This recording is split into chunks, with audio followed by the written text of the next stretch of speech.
Luísa com 2 anos, brincando de cozinha.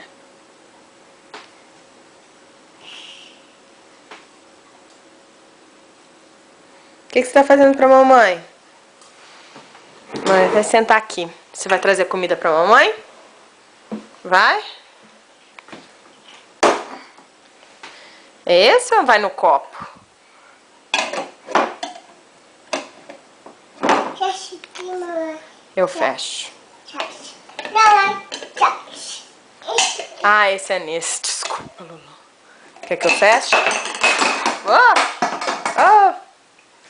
Desculpa, Lulu. É que a mamãe tá tentando fazer 2 coisas ao mesmo tempo.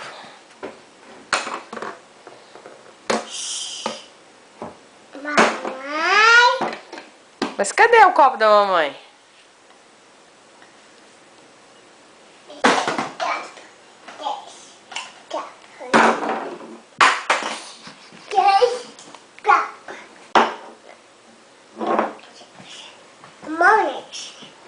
Mamãe só vai tomar chá, não vai comer nada, não?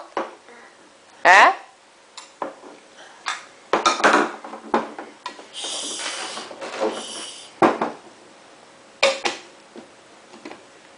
Cadê o chá da mamãe? Não. Não tem? Ah, é isso.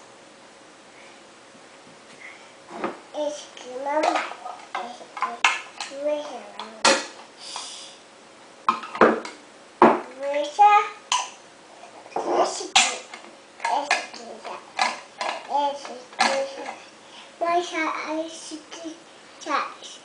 E quer que eu feche?